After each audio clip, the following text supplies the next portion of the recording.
India के AI summit पर जिस लेवल की बेइज्जती गलगोटिया यूनिवर्सिटी ने कराई है इंडिया की इंटरनेशनल लेवल पर, उतनी बेइज्जती तो एक नकारा बच्चा भी नहीं करा सकता अपने माँ बाप की। बात यह है दोस्तों कि गलगोटिया यूनिवर्सिटी ने एक चाइनीज रोबो डॉग जिसका नाम है यूनिट्री O2, जो कि चाइनीज वेबसाइट पर इजीली 2-2.5 लाख रुपए की रेंज में अवेलेबल है, उसे अपना एक नया नाम ओरायन देकर ये कहकर रिप्रेजेंट कर दिया कि उस रोबो डॉग की मैन्युफैक्चरिंग से लेकर डिजाइनिंग तक सब उनकी यूनिवर्सिटी के कैंपस में ही हुआ है। Orion, you need to meet Orion, and this has been developed by the Center of Excellence at the Galgotias University.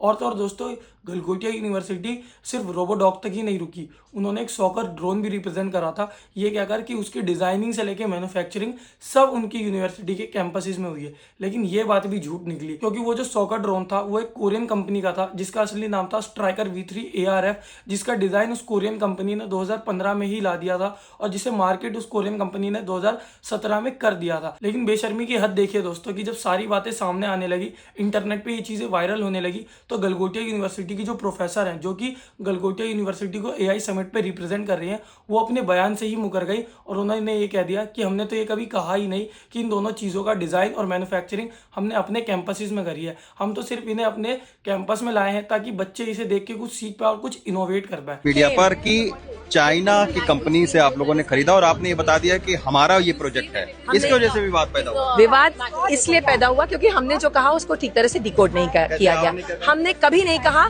कि ये हमारा प्रोडक्ट है, ये गलगोटियन प्रोडक्ट है, ये इंडियन प्रोडक्ट है, ये हमने कभी नहीं कहा। उस रोबो डॉग पे उसकी ब्रांडिंग, उसका लोगो अभी भी है, हमने कहीं उसको हटा के गलगोटिया का लोगो नहीं कहा। हमने ये कहा कि ये हमारे। और तो और दोस्तों, मैं आगे की कहानी भी बता देता हूँ। अभी प्रोफेसर अपनी बात से मुकरी है, आगे होगा कि यूनिवर्सिटी ये कह देगी कि सारी गलती तो प्रोफेसर की है, हमारा इसमें कोई हाथ ही नहीं है, ताकि वो अपनी इमेज सही रख पाए।